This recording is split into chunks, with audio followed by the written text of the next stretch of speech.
네, 터널 속 30중 추돌 사고, 30중 추돌 사고가 어제 발생을 했는데 저희가 영상으로 준비를 했는데 함께 보겠습니다. 이게 지금 그 터널 속 CCTV 영상입니다. 터널 안에 차량들이 속도를 줄이고 멈춰 있는 사이에 속도를 줄이지 못한 탱크롤이 앞차를 들이받은 뒤 넘어집니다. 뒤따라 오는 이제 화물차들도 연이어 추돌하고 이제 차량에서 보시는 것처럼 지금 추돌을 한 뒤에 불길이 치솟기 시작합니다. 정말 아수라장이 된 건데 당시 사고 운전자의 이야기 먼저 들어보시죠. 정신이 없다 지금 진짜 여기 나오니까 또 여기가 정신이 없다고 도망 나오냐고. 네, 위원님. 아니 저런 아수라장 어쩌다 벌어진 거죠? 참 안타까운 사고인데요. 예, 방금 시청자 여러분께 다 보셨다시피 네. 지금 이제 그 터널 안에 들어가기 전에 아마 지금 미세한 이제 추돌 사고가 있어서 네, 아마 네. 정체가 되어 있는 상황이었는데 뒤에 오는 탱크로리가 그걸 발견하지 못하고 첫 번째 추돌이 발생을 합니다. 첫 번째 네. 추돌이 발생하고 난 다음에 뒤에 계속 오는 차량들이 속도를 줄이지 못한 상태에서 탱크로리 두 대가 부딪히면서 거기서 스파크가 일어났습니다. 네. 그래서 사실 이제 스파크가 일어나면서 저 안에서 굉장히 어둡고 그다음에 이제 유독가스가 많이 나와서 그로 인해서 참 안타깝게도 이제 사망 사건도 나오고 한 네네. 40여 분이 지금 이제 중경상을 입고 있는 사건입니다. 네. 30대가 이렇게 추돌했는데 이 사고 네. 원인은 밝혀졌습니까?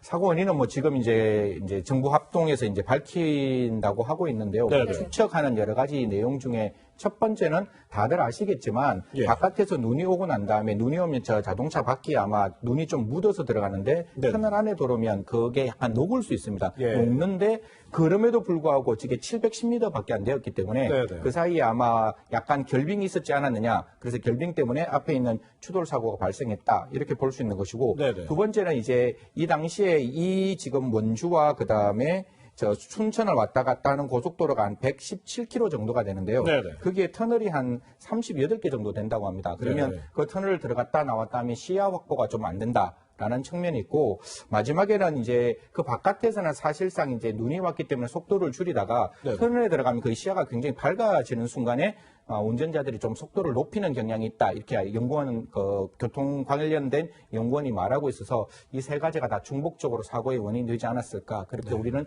추측하고 이제 정부에서 이제 수사를 하면서 그 자세한 사고 원인은 밝혀지리라고 생각합니다. 네.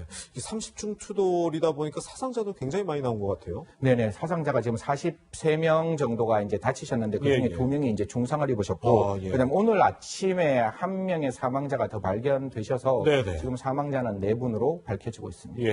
네, 의원님 저희가 뭐 영상에서도 봤지만 이제 화재가 크게 났었잖아요. 그런데 이 3회 2터널 안에 뭐 소방 설치가 돼 있지 않았다고 하더라고요. 이게 네. 법적으로 그런 의무가 없는 건가요? 네, 사실 이제 3회 터널, 3회 2터널이 710m 정도밖에 되지 않습니다. 그래서 네. 1km 이상이 되는 경우에 있어서 스프링클러라든가 여러 가지 어떤 소화 안전시설을 갖추도록 되어 있는데요.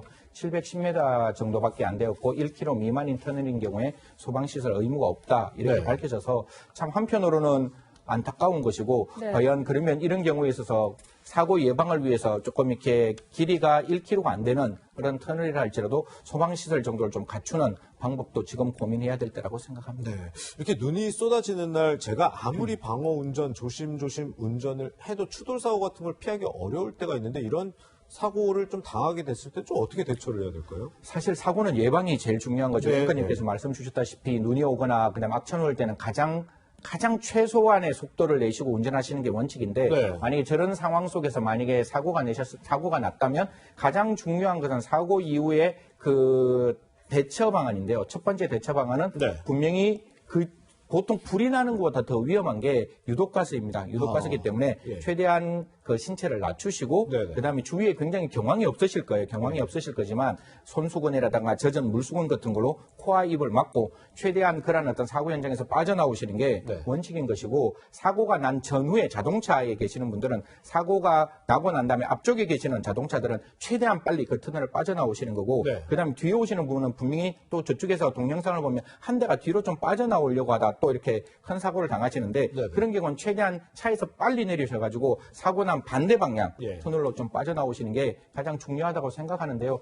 사실 사고 났을 때 정말 경황이 없으신 그런 경황이 없고 그렇죠. 예. 그다음 정신을 잃을 수 있는 경우가 많기 때문에 네. 정부에서는 이런 터널에 대한 좀 더 안전 대책, 교통을 어떻게 사고가 나지 않을 수 있도록 좀 이렇게 예방 대책을 만들어 주시는 게 더욱더 필요하다고 생각합니다. 그렇군요. 네, 눈길이 수십 명의 사상자를 낸 30중 추돌 사건 다뤄봤습니다.